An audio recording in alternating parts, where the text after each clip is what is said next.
we're live. Let's wait a few seconds so that all our participants can join in. Meanwhile, please do comment and let us know if you can hear us loud and clear.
All right, so can see participants joining us. Let's wait 1 more minute so that more participants can be with us today.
All right, everyone, let's start our today's webinar. Good evening, everyone, and welcome to today's webinar, Campus to Career, organized by NSU Debate Club.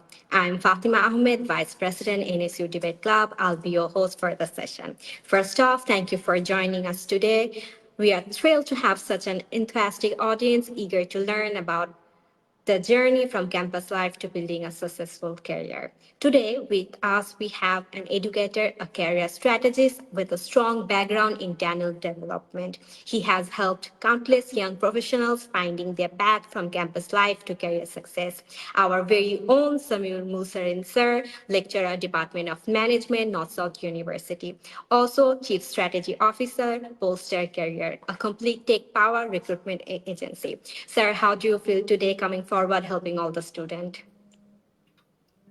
Thank you so much for having me, Fatima. I'm really glad to be here. Looking forward to the session.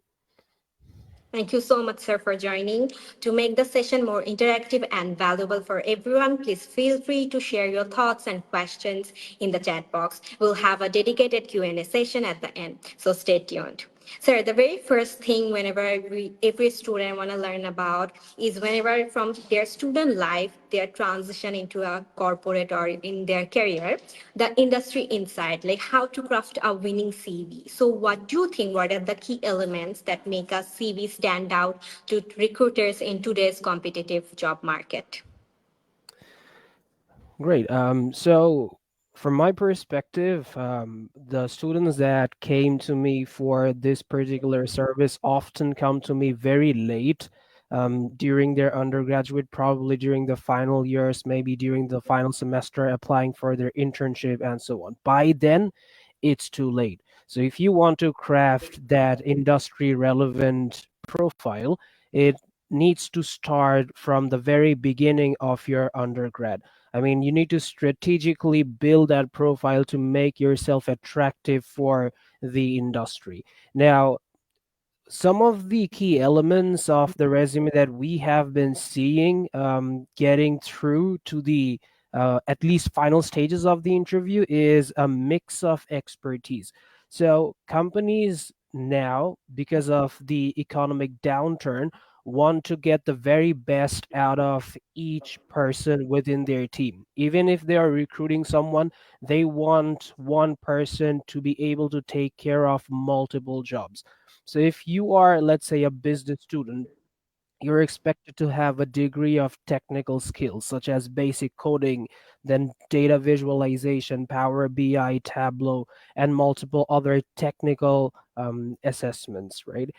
If you are a business student, if you're an engineering student, you need to have business profiles as well. You need to have knowledge about top communication, networking, presentation, leadership, project management, and so on. So we see all these blend of multiple skills coming together and then creating that particular profile that will make you attractive for the job seekers as well as the companies. Now, the problem with you people coming really late to people like us is when we give these instructions, when we tell you that, hey, you need to get some basic expertise in data science, it's too late. Maybe you just have a couple of months left in you to apply for the internship position, right? So you need to seek such assistance way ahead of time so that we actually have that time to help you and guide you throughout the process. Now, in terms of the design of the resume, I will cover a bit of what technologies the recruiters are using because it's extremely important to understand how the recruiters are screening your resumes so that you can build your resumes for that particular system. Now, if you go to, let's say, companies that have minimum employer branding, such as, let's say, Berger Paints Bangladesh Limited, or let's say Bkash or Nogod, right? So companies that are really attractive for students, right? So when they apply for, let's say, an internship position or maybe an entry level position, how many applications do you think they get? I mean, it's a minimum 2,000 resumes, right? And it's absolutely impossible for, let's say, a team of 3 or 4 people to go through 2,000 resumes manually, right? So what they do is they onboard a system called applicant tracking system. In short, it's called ATS. So this ATS automatically filters out these resume based on the criteria set by the company, right? So if you do not have a very cleanly designed resume, the resume is not read by the ATS. So we see all these flashy designs, all these different types of columns within the resume. Then sometimes people add their portraits as well. These are ATS unreadable. So even if you have a stellar profile, just because your resume was wrongly designed, the ATS will not put you to the next round, right? So a clean design resume is extremely important as well. So I come across a lot of students coming up with this particular mindset that, sir, if I design my resume well, maybe I have a better chance of getting recruited. This is actually counterproductive. You need to keep your resume as simple as possible so that the ATS can read your resume and then put your resume to the next round. I'm pretty sure we can cover more about this in the upcoming questions. Yeah. Sir, about that, like building the right foundation is very important in today's world because even though sometimes we have, there are certain companies we want to go, like just you mentioned, Berger or Unilever. So, what do you think? What technical and interpersonal skills most are like they are in most demand for the fresh graduates, like entering the job market? Yeah, very good question. So I'll start off with the expertise that the business students or non-technical students require because that is predominantly my area of expertise. So I mean, some technical expertise. So let's say data visualization. So you need to have a strong understanding of platforms like Power BI or Tableau, right? Then you need to have a basic understanding of data science. You need to have some understanding of how to collect data, then synthesize that to come up with proper information that the company can eventually use in their strategic decision making, right? So some understanding of data analysis is also highly recommended. On top of these, the all important interpersonal skills like your communication, networking, leadership, teamwork, so all these would come into play to create that perfect profile that the companies would highly desire, right? On top of this, we have also seen extracurricular activities and part-time work experience also have major roles in the decision making. So I mean, we have been shortlisting resumes for this particular company for confidentiality reasons. I'm not naming them. So we have had top quality candidates just because they did not have part-time working experience, right? Right now the market is very employer empowered, right? So the employers hold all the cards, they hold all the powers right now because of the abundant of talent that's already available in the market, right?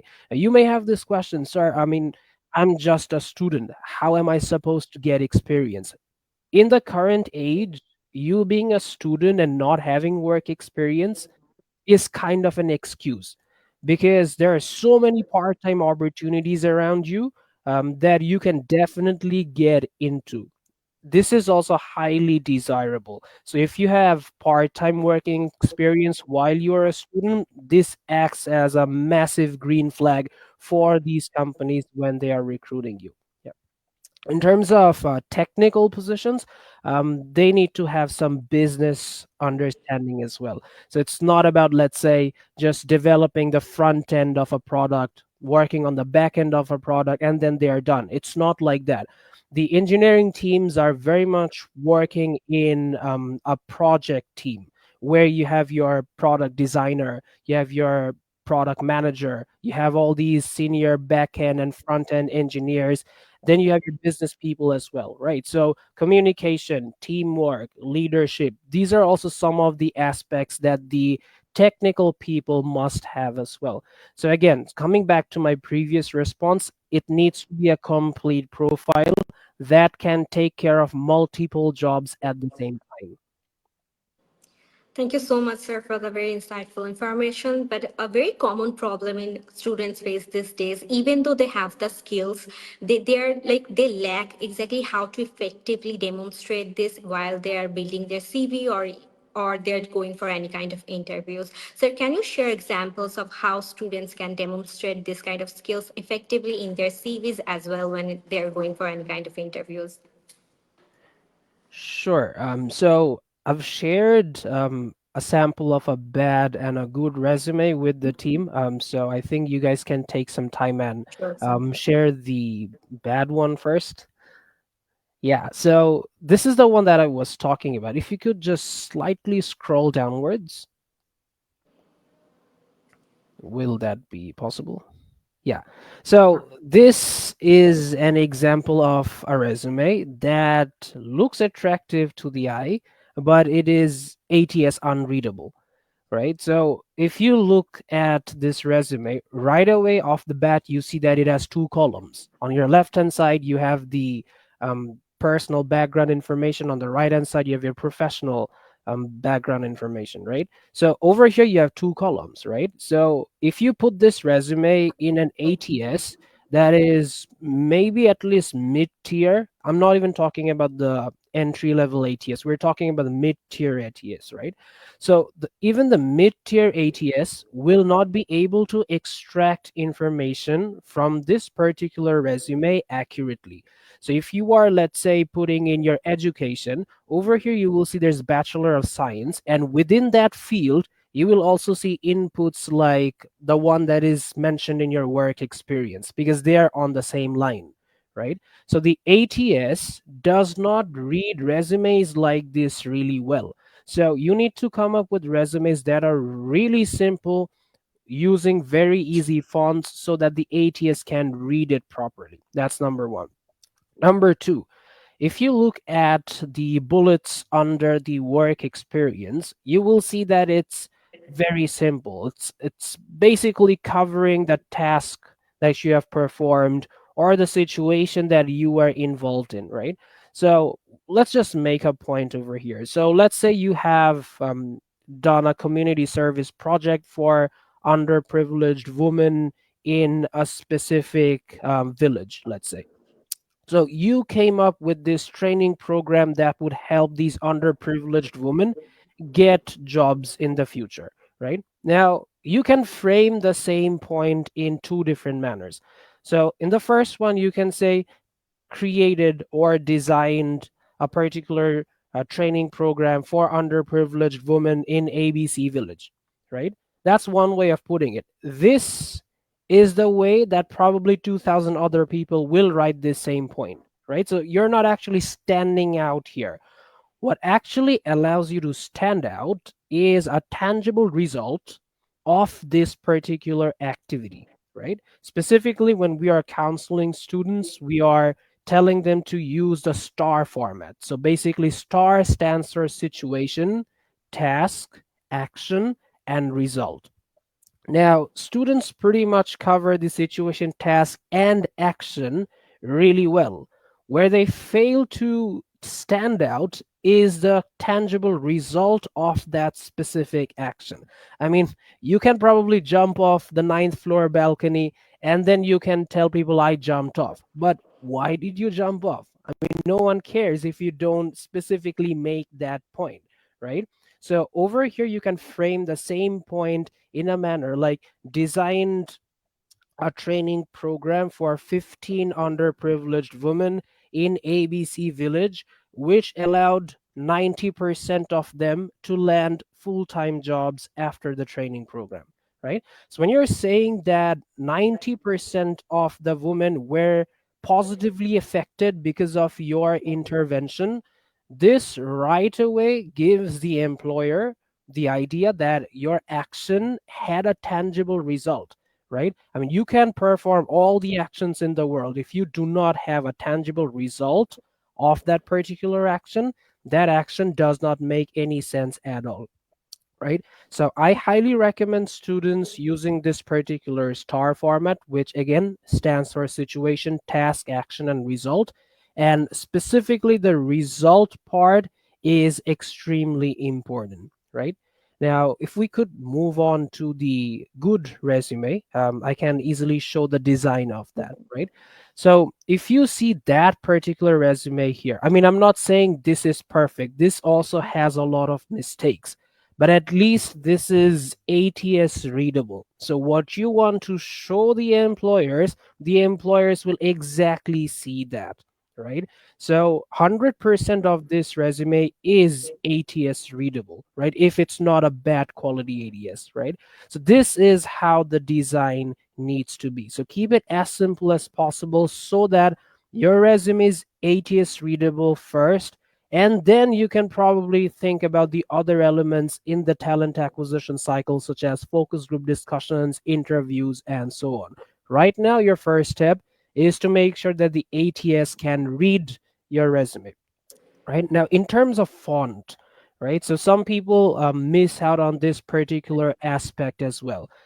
Use the most widely used fonts, right?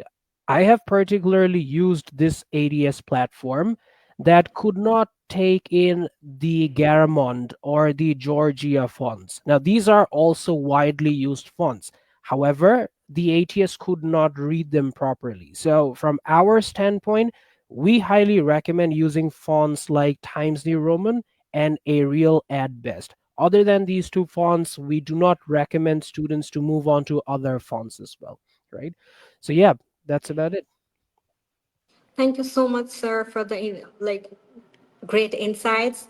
Sir, the another question that many students want to know, that they want to aim for growth oriented companies where they are like fast growing and going in a certain pace that they want to match. So what do you think, what specific traits or skill these specific organization typically look for whenever they are looking for any kind of new hires?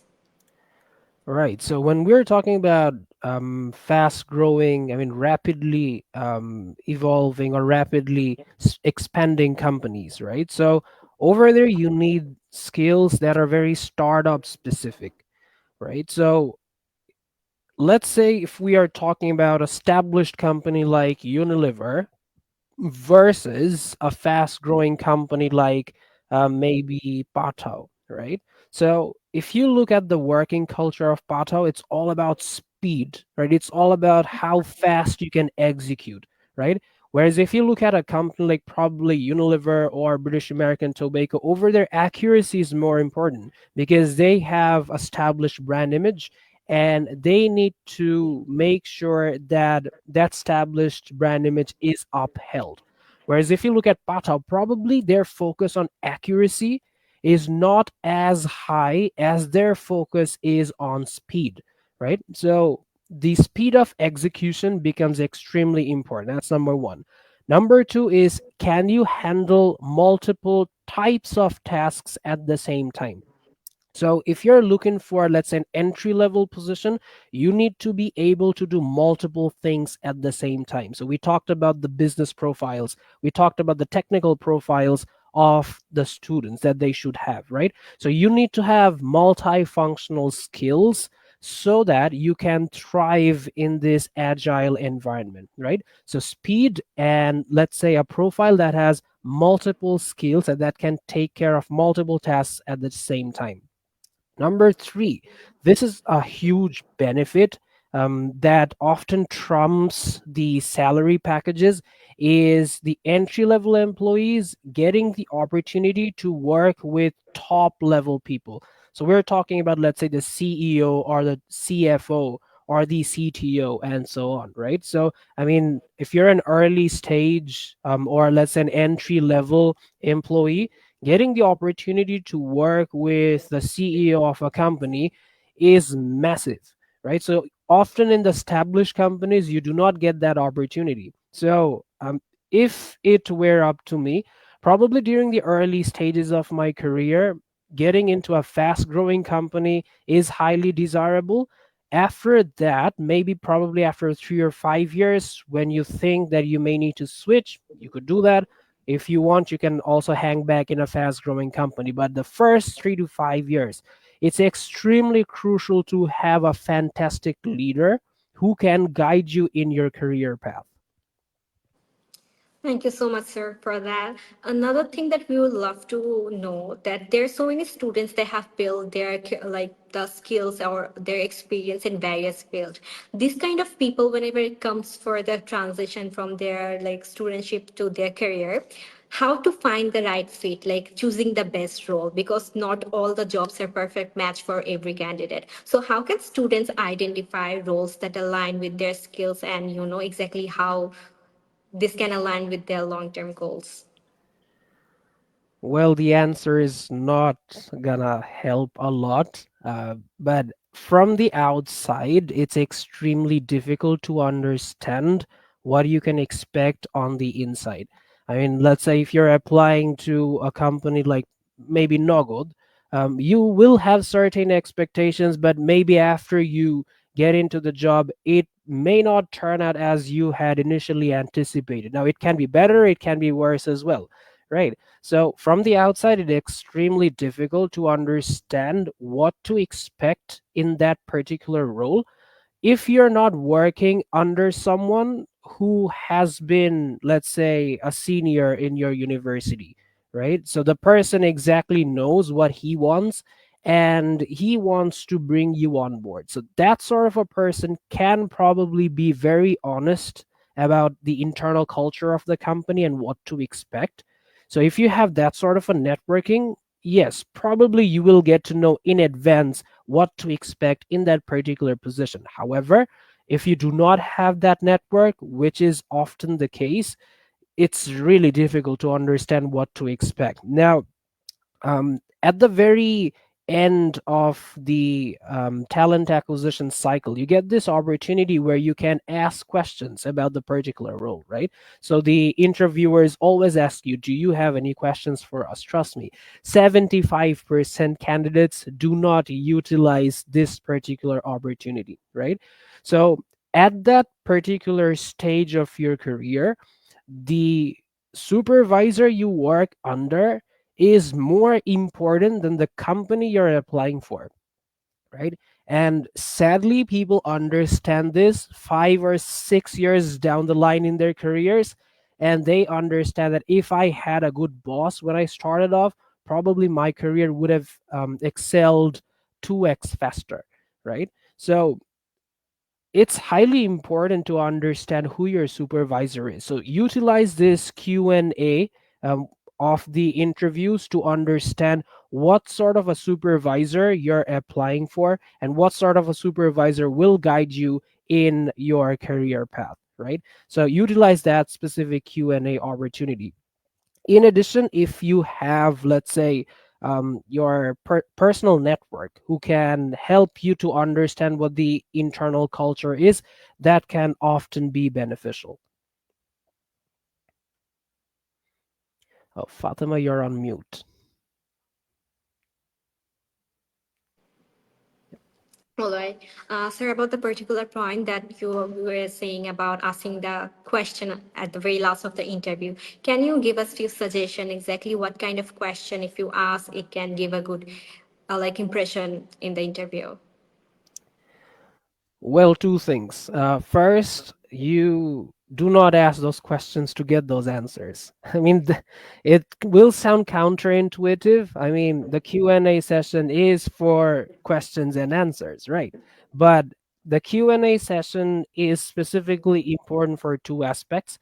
The first one is for you to demonstrate the parts of your profile that were probably slightly untouched during the interview, but still can make a massive difference in your overall job application. So you get that opportunity to demonstrate that particular aspect of your profile. For example, you need to demonstrate leadership. You understand this particular position requires leadership, but during the interview the leadership aspect was not covered that much, right? So during the Q&A you can ask the interviewers, do I have any supervisory capacity? Because in my previous experience, I have had these opportunities where I led a team of 7 people towards, let's say, ABC results, right? So, am I expected to lead people, or this is an individual contributor role, right? The objective is not to ask that question. The objective is to demonstrate that you led 7 people towards a specific target, right? So this is one of the objectives of the Q&A session. Another objective is to understand who your supervisor is going to be, right? So you can ask questions like, who am I expected to work under? What sort of working ethic do you specifically have? What sort of, let's say, KPI do you want me to meet for my position, or let's say for my performance evaluation to be top notch? What are you expecting from the ideal candidate for this particular position?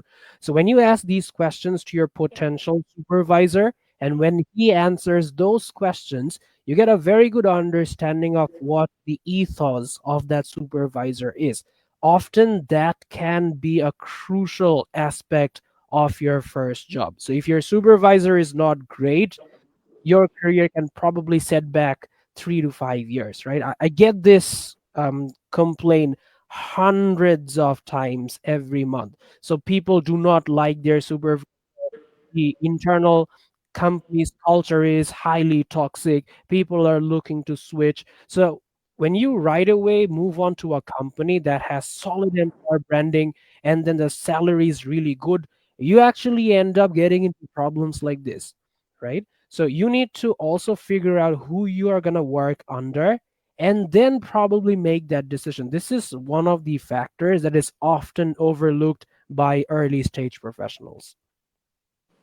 So another important thing that we want to talk about is whenever we are talking about in today's digital era, it's very important that whenever we are before going to an interview or applying for any kind of job, that we have a very strong digital presence. Because exactly in which way building a very strong digital online presence can be challenging for a lot of students. So what do you think LinkedIn and other professional platforms are crucial today, like how much and what are the essential steps for students to build, a compiling digital profile that will help them in the interview or securing any kind of jobs? Right. So you may have a LinkedIn profile, and I'm pretty sure it is just lying there underutilized. The potential of LinkedIn is absolutely undeniable in this current age. So we currently live in a knowledge economy where people can easily share knowledge and connect with similar other people, right? So let's say if you are, so you said you're a vice president of a club, right? So if you share your expertise within that specific role, you can probably inspire other people who would maybe want to get into your position 1 or 2 years down the line. You can probably teach them how to get there through the journey that you passed, right? So if you're not sharing these information, people are not knowing who you are. And people are also not knowing what your expertise is in a more professional context. So we said we live in a knowledge economy, right? So in a professional context, when you are sharing relevant knowledge in the knowledge economy, these job seekers are paying attention. Trust me when I say this. They would probably pay us to get rid of the process where they don't have to go through 2000 resumes. They're like, Samuel Bhai, just take my money, give me five solid candidates so that we can just run with them, right? If they had the opportunity to not go through these 2000 resumes, they would take that opportunity in a heartbeat. And this is your opportunity to utilize the knowledge economy and make sure you stand out using LinkedIn. Now you may have this question, so how do I share, good quality knowledge, right? So there are tons of tools available to you. I mean, when I was a student, I didn't have these. When you are getting into the professional world, you have platforms like Chat GPT, right? You have platforms like Perplexity, you have Cloud AI, you have all these fantastic tools that you can use. There's another one called Jenny that focuses on research based AI, right? All you have to do is probably just go to Google Trends, pick a niche of your choice, find the news in that specific niche, take that news, go to maybe ChatGPT or Copilot or Perplexity AI, ask the AI to curate a LinkedIn post using the resource you provided. See the outcome. If you don't like it, give additional prompts, right? And then when you get the additional prompts, you receive good quality responses from the AI. Just edit it according to your preference, go to Canva, design something, and then just put it up on LinkedIn. That's exactly what thousands of people are doing on LinkedIn. So when you see all these fantastic posts from opinion leaders, it's often not the creation of their own. Probably they are seeing this news somewhere and then they are curating that news to make it look like they are sharing the knowledge with the knowledge economy, right? It's as easy as that, right? So you use all these AI platforms, you share relevant knowledge, and then trust me, you will see recruiters following you. There is a product called LinkedIn Recruiter which recruiters use all the time to find out candidates who have good voice in their specific niche, right? And often they become a very good pool of early stage employees for a particular role. So if you have a good presence on LinkedIn, I mean, you never know. This recruiter might just pop on your messaging and say, hey, can we grab a coffee at North End and have a discussion regarding this particular position, right? So leveraging LinkedIn is crucial as well as extremely easy in the current knowledge economy. Sir, on this exact point, like how whenever we are using the LinkedIn, exactly how can we use this so that our online presence and make our network more like network with the people more effectively and have the access to like hidden job opportunities, because we feel like there are certain job that appears in this kind of platforms, but sometimes we get unaware of like how to exactly get the access from it. Right, that's a fantastic question and actually a very difficult one as well. So I'll try my best over here. So, first thing that you need to do is you need to approach networking extremely strategically. So, if you right away go on and start adding up the head of HRs of all these big companies, right? So, let's say Unilever, British American Tobacco, then Reckitt, Berger Paints, Noggle, probably you're not going to hear back from them, right? Because the first thing that they look at is whether you are worth their time. And the second thing they look at is, are you at least second connected with their personal connections, right? So when I receive, let's say, a particular LinkedIn connection request, I've tried to find out which common people is this person connected with. That gives me a very good understanding of the value that this person can bring to my personal LinkedIn profile, right? So if you have, let's say, 200 friends of yours on LinkedIn, and if you just go up to, let's say, the head of HR of Berger and add him or her up, there's a high possibility the person is not going to accept it, right? So, what do you need to do? So, we just mentioned that you need to approach networking strategically, right? So, first, you need to understand why you are adding a particular person. Second, you need to understand whether this person has any possibility to add me up, right?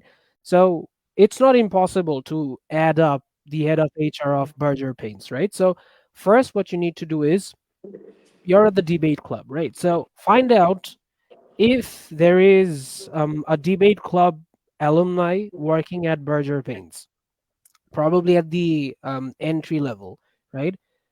Talk to that person, add him up on LinkedIn, then move on the ladder, right? If, let's say, his supervisor is not from the debate club, find out, is there anyone at the mid level from North South University? There's a high possibility you will get someone from North South University, right? And all these alumni of NSU, I have seen the general trend is they want to help the students, right? So utilize this vast network of your university and then slowly move up the ladder. By the time you get to the head of HR of Berger, that person will see that you are connected with his mid-level NSUer. You're connected with the entry-level debate club professional, and he will also see that you're connected with multiple other people from Berger Paints and North South University. Now that is a better way to get to that particular person, right? So approach your networking very strategically. You need to understand what the objective of this particular connection request is, and then slowly work towards it. It's not as straightforward as just hitting that connection request and then expecting that there's going to be a reply from the other end. It's not like that. That's number one. Number two is often the budget of LinkedIn Recruiter for the recruiters is really high, right? So LinkedIn is not an affordable platform, it's really expensive, right? So sometimes LinkedIn Recruiter on their free version does not allow more than one job to be published from your company's page, right? So that's what the free package avails. So sometimes you will see that these recruiters are putting up a particular vacancy as a post in their profiles, right? So you need to first follow these people. They do not have to be in your network. Just hit the follow button for now so that you can actually see first what they're saying. Secondly, if they are posting any jobs from their profile, right? After that, just come up with all these followed lists and find out if they are posting any jobs from their profiles. Sometimes you will see jobs that are not on LinkedIn jobs but are on LinkedIn posts, right? So if you follow all these people, sometimes you can also find opportunities from their statuses on LinkedIn. Number three is you can also leverage your personal network in that specific company. So, as I was saying, if you have, let's say, a senior debate club person working at Berger Paints, probably there is an internal recruitment going on, and your senior will be able to help you for that particular position. We have seen hundreds of positions like this, right? So when companies go out, put a job on LinkedIn, collect these 2,000 applications, shortlist these applications, go through the assessment process. Often this is expensive for the companies. They incur a lot of cost. So if they could just right away go to their network and hire internally, this saves a ton of money for the companies. So if you are within that specific network that gives you access to, let's say, internal jobs, that's a very good way of finding hidden jobs as well. Sir, a lot of time whenever they're hiring internally or even though they're hiring generally, when we drop our CV, a lot of time they use the ATS system for the tracking. So a lot of time it still get rejected for even a lot of students. So exactly what strategy should the students follow to ensure that their CVs are going through it? Right. So acing the ATS is a totally different dimension of discussion. So I'll slightly touch upon the points. Firstly, is when you see the job description, right? You need to tailor your resume according to the points mentioned in the job description, right? You cannot use one resume for all your job applications. The way this ATS works is, first, it needs to receive a very easy to read format, and secondly, it needs to match the words in your resume with the keywords mentioned in the job description, right? So something as simple as, let's say, planned in your resume, right? So you use the word planned, but on the job description, the same thing is mentioned something as, let's say, strategize, right? If you just switch the word planned to strategized, the ATS will automatically rank you higher just because the keyword matching is better with your resume, right? Probably your expertise and my expertise are exactly the same. It's just that you tailored your resume according to the words that were mentioned in that specific job description. This is a fantastic way of acing the ATS. So, when this keyword matching is done, and when you have the keywords of the job description mentioned in your resume, there is a higher possibility that the ATS will rank you higher even for the similar profile, right? That's number one. Number two, we already talked about the consistent formatting, right? So to keep the format as simple as possible, you cannot have columns in your resume because ATS cannot read columns and tables, and use very easy to understand formats such as fonts, such as Times New Roman and Arial. Yeah.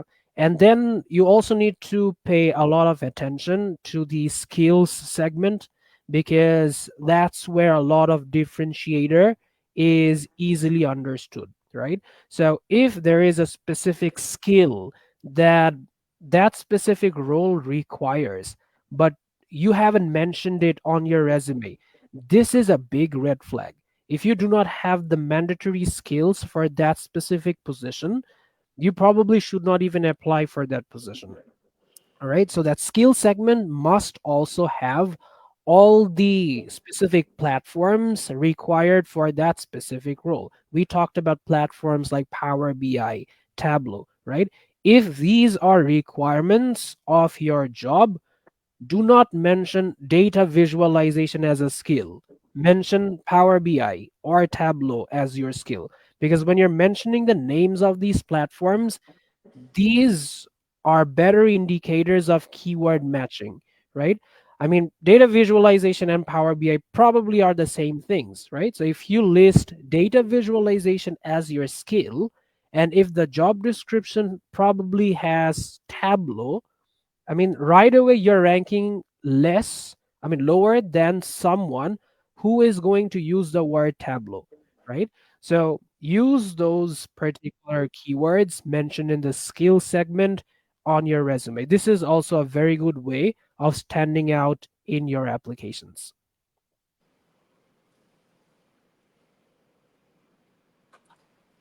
Sir, there are a lot of companies who use the ETS system, and there are a lot of companies who, still go for the human recruiters. So sometimes people, they want to create a CV that has a good balance of the ETS friendliness and also it's appealing to the human recruiters as well. So do you have any suggestion like how they can balance it out? Well, a good ATS readable resume is often the ones that human beings like, right? So the ATS does not make the human intervention counterproductive. That is not the case at all.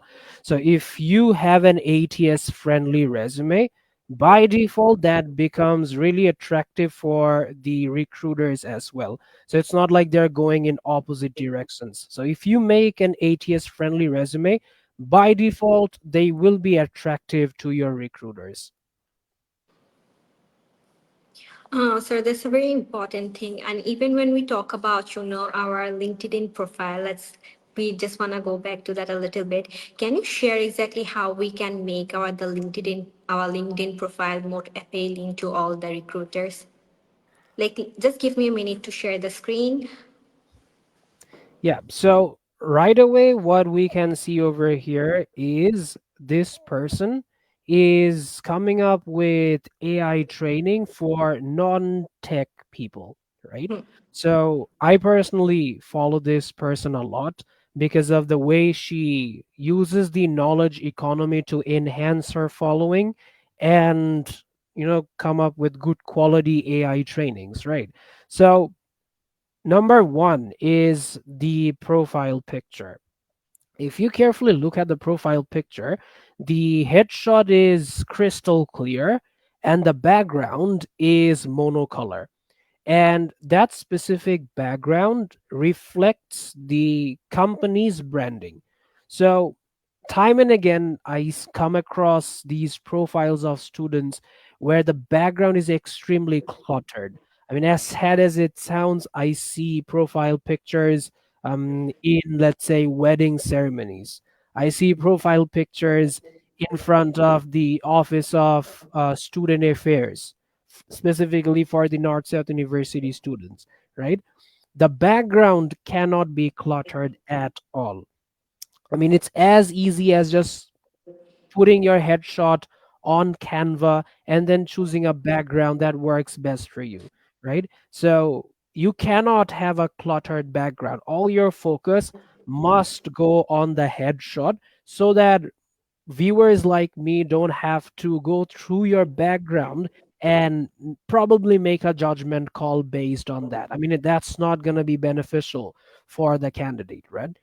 That's number one. Number two is if you have a specific value proposition, right? Let's say you want to utilize the knowledge economy with AI knowledge for non technical people, just like this person on the screen is doing. Come up with this cover photo that will demonstrate the value proposition in 2 seconds, right? So, in 2 seconds, if I understand what this particular candidate can offer me, this is like a dream, right? So do not come up with all these cover photos where a group of people are standing. I mean, most often they're your friends, right? And they do not give out any message at all, right? So if I'm a recruiter, I see that photo and I do not understand what Fatima is about, right? So on your cover photo, you must have the 2 second value proposition. So in 2 seconds, Do I understand what this particular person can bring to my table? Right? Next point that we can focus on is the headline right under the name, right? So this is the second part that validates your 2-second value proposition on the cover photo, right? So this particular headline must also validate what you're doing in your value proposition. Sometimes this also becomes first when people are not entering your profile, right? So if they are probably going through, let's say, the right side, right? So let's say more profiles for you, right? So that specific segment. So they are seeing just a snapshot of your profile, probably not your complete profile yet. In that scenario, the headline also becomes really important. So if you look at Heather Murray's headline, it says AI for non-techies. So in probably half a second, I understand what this person does, right? So if you are, let's say, coming up with a headline, make sure that this validates what you have put on your cover photo. Sometimes it's also more important because when people are seeing a snapshot, they see the headline first and then they see the cover photo. So the headline is as important as the cover photo that you're putting up. If you could go below, so that specific work experience segment further down. Yeah. So if you look at this part here, right? The most common mistake that we come across is people just put in the company name and the position that they are working in, right? So maybe the first two, three lines, right? Under that, the description of your job roles is not mentioned at all, right? So often we see thousands of people not writing the description of that specific company or that specific role. So if you look at this one here, so this particular person clearly describes her role in the company and also talks about how she can help people who do not have a technical background in the space of AI, right? So she is further validating her profile in this particular part. So in the headline and the cover photo, you cannot cover everything, right? So this is the place where you can cover more of the things that you are proposing as a value to your ideal audience. When recruiters download this profile, they will get to see all these bullets, right? If they are not going through your resume, probably they are going through these bullets that you have talked about on your LinkedIn. And this LinkedIn profile becomes a replacement for your resume, right? So if you do not have a properly crafted LinkedIn profile, all these different activities, all these different roles, all these achievements will not come on your LinkedIn profile. Last but not the least is the skills and the training segment, right? So if you go further below, you will see there are two segments called license and then certifications, and then you have another segment called the skills, right? So over here, you need to specifically list the skills that your particular job requires, right? When you apply to a job, the recruiter sees it this way that recruiter listed 10 skills for a job. This particular candidate has 8, which means this candidate could be a good fit for this particular position, right? This is how the recruiter's end looks like, right? If you do not list your skills here, you'll be like 0 out of 10 skills matched with the job description. This candidate is not a good fit for this particular position, right? Right away, your profile gets rejected. So you need to list the skills that your job requires in this specific segment so that when we see the LinkedIn recruiter end, we can see how many skills of this candidate match with the requirements of the job description. And finally, LinkedIn allows you to showcase the trainings, the certifications, and the licenses that you have achieved. Use this part as efficiently as possible. So come up with all these different types of trainings that are relevant for that specific job role. If you are, let's say, a digital marketer, and if you can show that, so something like her, right? So she has done this course on SEM and SEO, right? So search engine marketing and search engine optimization. So if I am hiring a digital marketer for my company, this really helps, right? And unfortunately, we live during a time when we honestly do not consider the university degree as the only determining factor of a particular profile. So if you are from North South University majoring in marketing, that honestly does not demonstrate your expertise in marketing, right? So you need to have all these additional trainings, licenses that demonstrate that yes, you can handle the digital marketing load of my company, right? So you need to complement your university degree with relevant courses that can help you for that particular position. So these are some of the tips and strategies using which you can use your LinkedIn to stand out in front of the recruiter. On top of all of these, so we just talked about the profiles, right?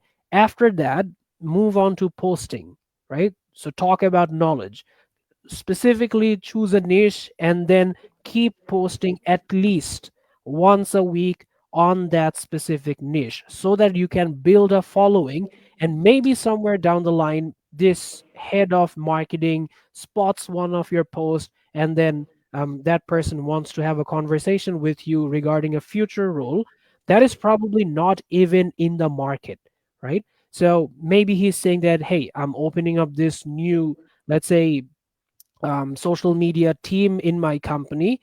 The jobs are not out there yet. So I'm internally hiring for this position. I recently came across this post of yours that talks about search engine marketing. Do you think we can schedule a call and discuss that position further? Right? These things don't require formal job posting on LinkedIn, right? So that person is approaching you using his LinkedIn network, right? So you need to have all these in place and then make sure that you can utilize LinkedIn to the very best of your capabilities. So just the way you mentioned, like it's very helpful for us whenever we like post things that's very role specified, because in role specific assessments, it's something that is becoming popular in today's recruitment, because the way people used to recruit in the past, it's changing over the years. So how do you think like this kind of assessments help both the candidates and the company? Great question. So let us begin with a basic understanding of what a role specific assessment is. Role specific assessment, as the term suggests, specifically focuses on the skills that you are going to utilize in a specific role. Let's say you're applying for a financial analyst position. So this particular assessment will have, let's say, Microsoft Excel, right? It will have, let's say, financial modeling. It will have data analysis, right? So I am not asking you any question that does not demonstrate your skill in that specific, let's say, attribute, right? So data analysis or financial modeling and so on. I'm not asking any question that does not focus on these particular aspects. Every question that I put on that assessment must focus on one of these attributes that I want to assess. Trust me when I say this. There are numerous organizations in Bangladesh that are conducting role unspecific assessment, right? So they're not role specific at all. I'll just share one of the examples. I'll not name the company again. So it's a bank that conducts these assessments on math, English, and analytical ability, right? And the position was, if I'm not mistaken, management trainee. And one of the questions on that assessment was, when is the birthday of the father of our nation, right? Now this can be a good question to understand the general knowledge of a person, but this question does not respectfully demonstrate your workplace competency, right? What happens if you get this question wrong? Does this say that you are bad at financial modeling? Does this say that you are bad in data analysis? Absolutely not. But the answers to these questions are determining the futures of our candidates, which is absolutely wrong, right? So you need to have role specific assessments in place that specifically focus on the attributes required for that specific role, right? Now, companies, when they design these role specific assessment, and Bolstar also helps these companies in numerous ways to set up these role specific assessments, we understand the job description really well, and then we craft these role specific assessments for these companies. This is one of the core services of Bolstar. So if you ask me how you can ace these, you just cannot prepare for this at all, right? So, I mean, I have this reputation at North South University of coming up with extremely challenging case studies and questions on your exams. Um, as harsh as it's gonna sound, I am still going to haunt you even after you graduate, because when you're setting for these role specific assessments, there's a high possibility that I said those questions, right? So again, you cannot prepare for these questions. If you're good enough to answer them, you are just good enough to answer them, right? So again, no preparation for these. So I'm very sure, sir, that this kind of questions are making us prepare for the, harsh world that we're going to enter. So there are a lot of students among us who already started, like, doing part-time jobs or remote jobs. Some of these people, they do like engage in this kind of job just to, be financially independent. And there are a lot of people who want to, do part-time job just to start their career, so that when they are fully, graduated, they have the experience.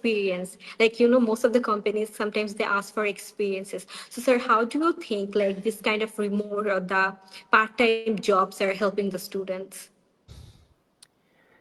Yeah, so you may have this problem that you do not come across a lot of part time job opportunities, right? So, I mean, part time job opportunities do not often pop up on your LinkedIn jobs, or let's say all these established job boards that companies are using in different aspects of their recruitment, right?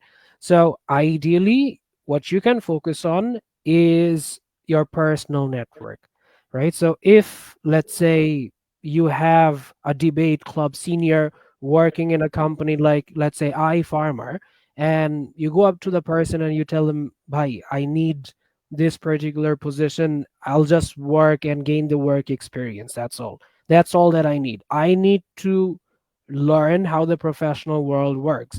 If he is, let's say, in um, data analysis position, you can just say, bhai, আমি data analysis বুঝি না, আমাকে just শিখান how it is done, আমাকে শিখান how it is done in iFarmer, right? I just want to learn from you. You can leverage this particular network really well. And trust me when I say this again, the number of North South University people willing to help you is unimaginable. The problem is students do not reach out to them, right? So you need to reach out to these people and seek their assistance. If you reach out to maybe 10 people and one person says, yes, I'm willing to take you on board, that's a fantastic conversion rate. I mean, if 10% of the prospects you reach out to answer your queries, that's a fantastic conversion rate, right? The problem is that people feel really discouraged when they reach out to one or two prospects and those prospects do not reply, right? So, what if the 10th person replies, right? So, it's all about how you take that no and bounce back, right? So, you need to keep on reaching out to these people and maybe somewhere down the line, one or two people will definitely take your call, right? Second is an opportunity that our students do not often utilize, which is the international opportunity, right? If you go onto platforms like, let's say, Fiverr or Upwork, you get access to a lot of freelancing work. If you have a specific skill, you can use that skill to give services to other people. If you are good enough, you may find some jobs in those particular platforms, right? So this is another way to demonstrate your particular expertise. Third is part-time experiences in international companies outside Bangladesh. Part-time working experiences outside Bangladesh is pretty common. So if you come across these opportunities that are remote and are hiring remotely, you can definitely consider these opportunities. Again, do not just end your search in LinkedIn jobs. Try to also focus on LinkedIn posts so that you find these part-time opportunities that you need while you are studying. So, do you think there are any other kind of platforms or certain strategies students should use to find these opportunities other than the LinkedIn? So LinkedIn is again the most dominant platform in this particular space. However, if you are comfortable using niche platforms, there are other platforms that are specifically focused on particular types of people, right? So there is this platform called Behance that specifically focuses on creative people, right? So designers, animators, and so on, right? If you are, let's say, a software engineer, probably working front end, back end, full stack, or whatever, GitHub is probably your platform, right? So for particular niches, there are also particular socializing platforms. But LinkedIn is the platform that brings all of this together, right? Um, Definitely start off with LinkedIn, but eventually, if you want to move on to other niche platforms, you will have to find out which niche is for you, right? If you are, let's say, a designer, there is no use of getting into, let's say, GitHub for you. You need to get into Behance, right? So find that particular niche where similar people like you are interacting within themselves. Thank you so much, sir, for the suggestion. Sir, there another thing, like whenever we are preparing for the, interview, there are a lot of lacking or a lot of stuff that are overlooked aspect of the interview preparation for the fresh graduates. So what do you think, what should be the, like, how we should look at this kind of things? Well, the interview is all about your capability for that particular role, number one. And number two is how well you know the company, right? So the two objectives of a particular interview is how well you demonstrate yourself for the role and how well you know the company. These are your two objectives, right? Now, often we see that people do not understand how to portray themselves, right? So tell me something about yourself. This is often the simplest and also the most difficult question in an interview. If I ask you, let's say, what have you done as the vice president of NSU Debate Club? This question is actually easier to answer because you know exactly what you have done in that specific role. But when recruiters ask you, tell me something about yourself, there is no structure to it, right? So you just do not know what to say. Which particular aspect of my profile should I cover, right? When you get this question right away, tell me something about yourself, instantly pull up the job description in your head, right? You need to remember what the job description said and then align your profile according to that job description, right? Let's say the job description says we are looking for a digital marketing intern. If you end up talking about your logistics experience, it's not going to make any sense at all, right? So when you get this question, tell me something about yourself, you need to recall the job description and then you need to talk about your digital marketing expertise. You can say that you graduated with a major in marketing.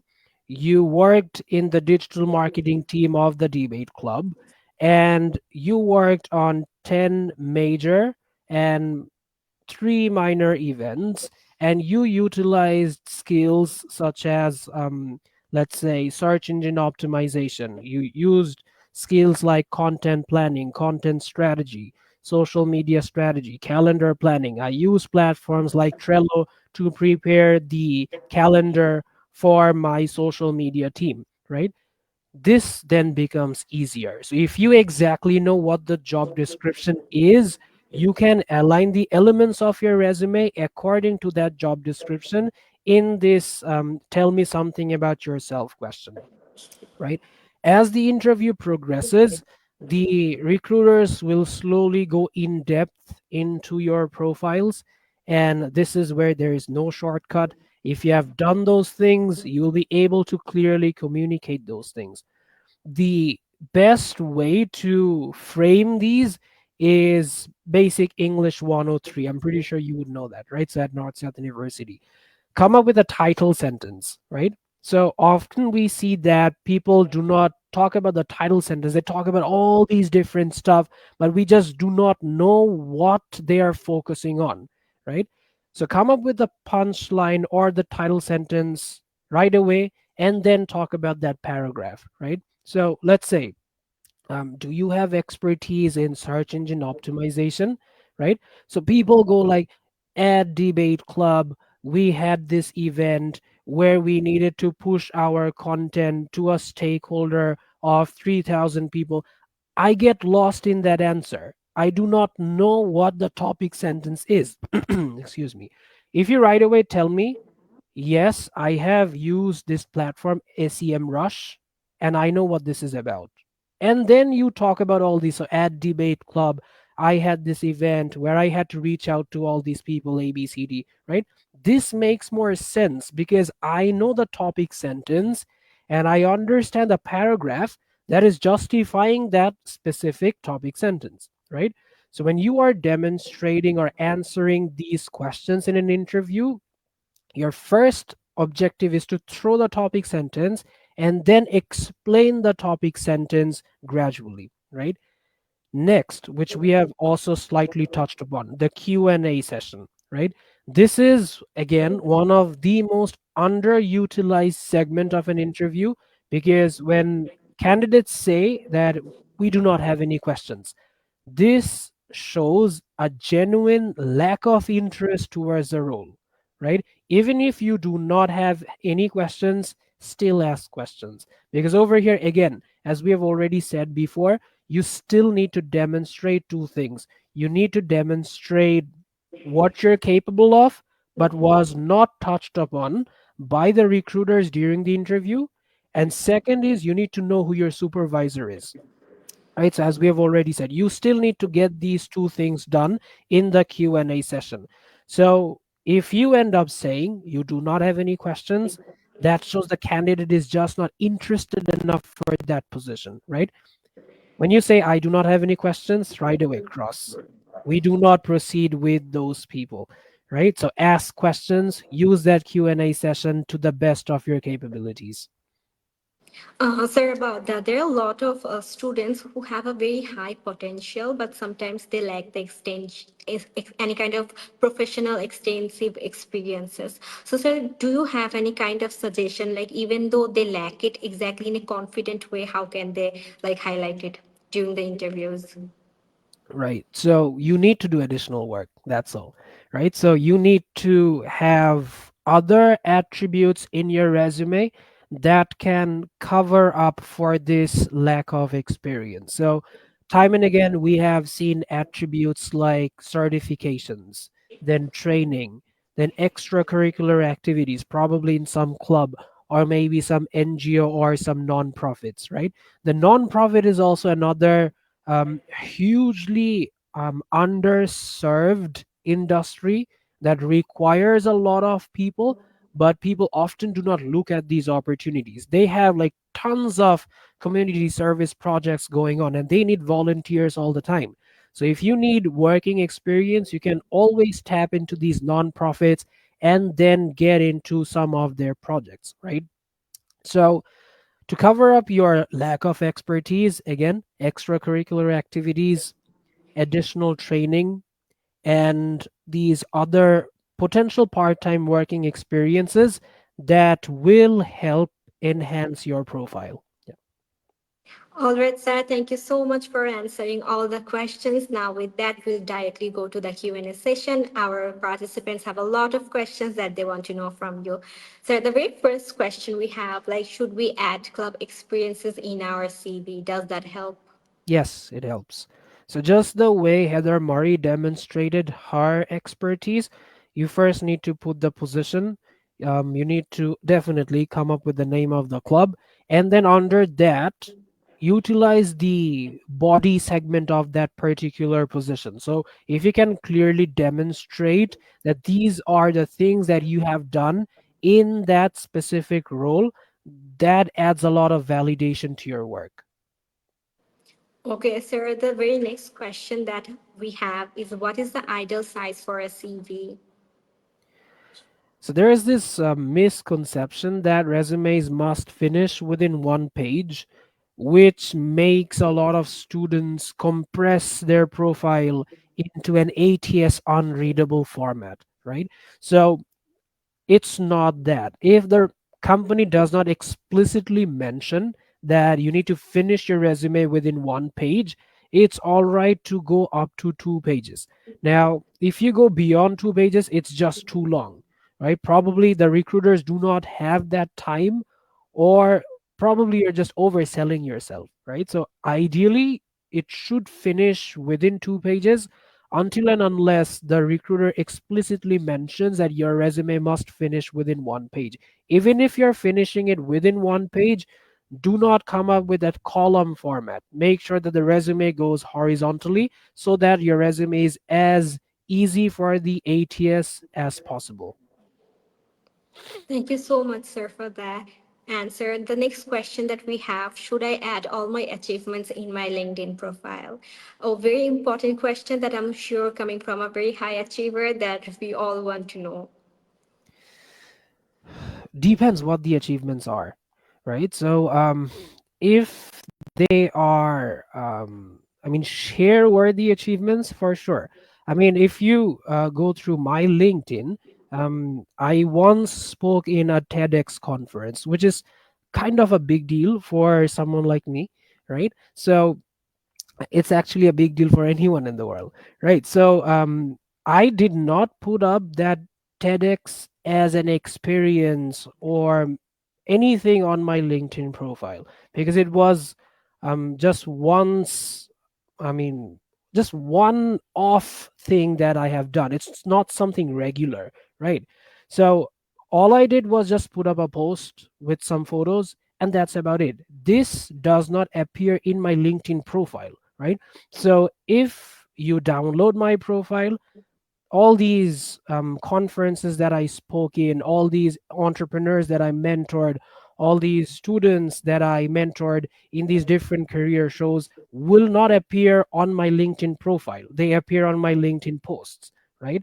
So again, depends what those achievements are. If it's a professional achievement, let's say you worked at the debate club and you probably achieved, let's say, ABCD, you can put this under the debate club experience in the body segment.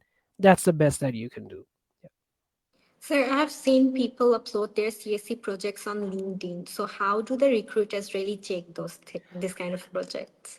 Well, I think Mr. Mohsin asked this question. If the recruiter comes from, let's say, a business background or an HR background, there is a 100 possibility that recruiter is not seeing that profile, right?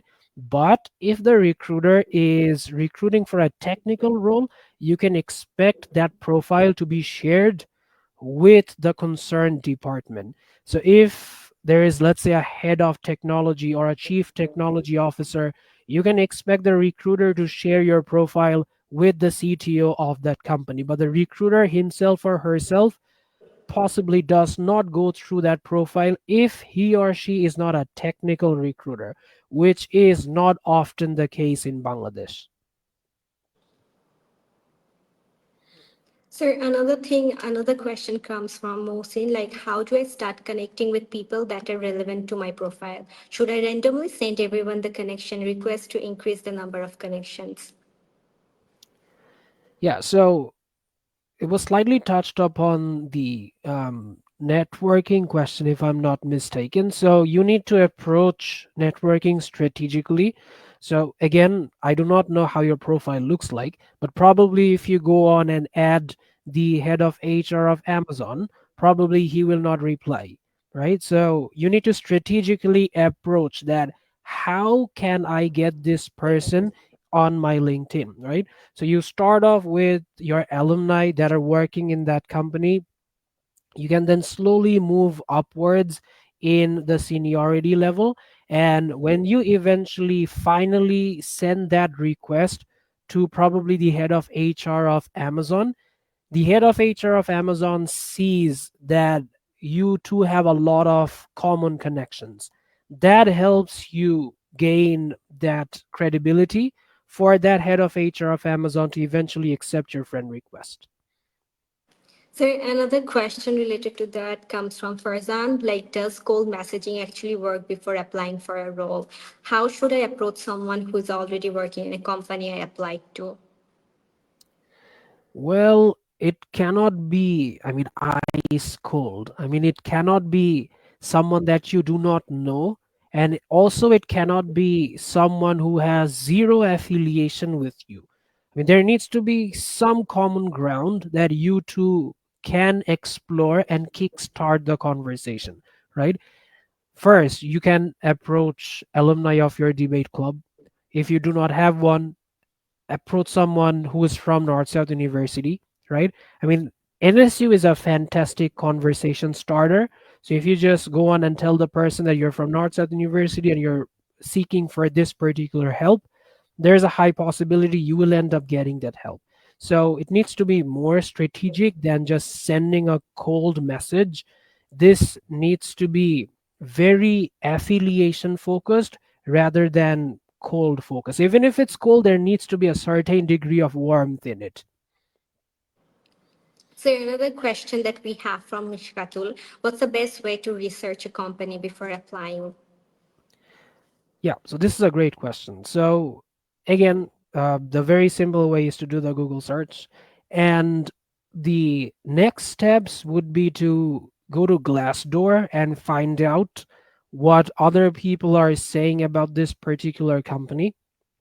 Next, you can talk to your alumni within that organization to get more of an understanding of what the company is about. Finally, something that can actually make a lot of difference is you following the head of departments or the C-level executives of that specific company. When you follow these people on LinkedIn, you see what they are talking about, right? These people really want to demonstrate their achievements. So when they are talking about their achievements, let's say at Berger Paints Bangladesh Limited, we achieved this particular milestone, right? And when you see that milestone, that becomes a differentiator as a response during your interview. So when you end up telling the recruiter that recently I have seen ABC Bhai's post that says XYZ's achievement. I understand that Berger is doing really well in this specific aspect. This is a huge differentiator. So you understand what the company is doing. Again, two objectives of the interview: how well you demonstrate yourself and how well you know the company. So when you come up with all these information from the posts of the influential people of that company, you demonstrate that you understand that particular company really well. Thank you so much, sir, for the answer. Now, here we have another question from the Mishkatul Rahman. What's the most professional way to follow up after an interview? That's a very good question. So when you finish an interview, ideally, I recommend sending an email with a thank you note to the recruiter that has been communicating with you over email, right? So let's say I was in touch with you regarding a particular position. right? After the interview, send me a thank you note saying that it was a pleasure applying for this job. We had a fantastic conversation, and I really look forward to the outcome of the process, right? When you send that thank you note, that name kind of sticks in my head, right? So if I probably considered you, that thank you note probably makes me consider you more because maybe I just know your name better, right? So sending a thank you note after the interview is essential. Okay, sir. So we'll take the very last question from our participant, Khalid. Like, how important is personal branding, and what steps can students and recent graduates take to develop strong personal identity? Right. So we talked about this knowledge economy, right? And LinkedIn is a great way to build your personal branding. So step number one is you choose the niche where you want to demonstrate expertise. Second, research on that specific niche, find out the trends that are in that specific niche. Ideally, you can go to platforms like Google News, Google Trends to find out what the trend in that specific niche is. Then come up with a post that particularly targets the trend, and then expect your followers to grow over time if you are consistent. One post per week is highly recommended. That's one way of utilizing the knowledge economy. If you want to demonstrate yourself as an influencer, right? You need to come up with videos as well. So just short 10-15 second snippets of what you're doing, how your workplace looks like, what your day-to-day professional life looks like, how bad your boss treated you. So all these videos also make a lot of difference. All right, thank you so much, sir, for sharing all these important aspects that we really need to, maintain for a very smooth transition from our campus to the career life. With that, we have reached the end of our session, sir. Do you have any message to all our participants? It has been a fantastic experience so far. I hope the audience got what they expected to see. It's a really challenging job market out there. And again, as we have already said, it's a very employer driven market because talent is right now abundantly available in the industry. So, standing out in this sea of top talent can be a daunting task. If you require any help regarding that, we're always there. Just reach out. Inshallah, we'll try our best to help you out.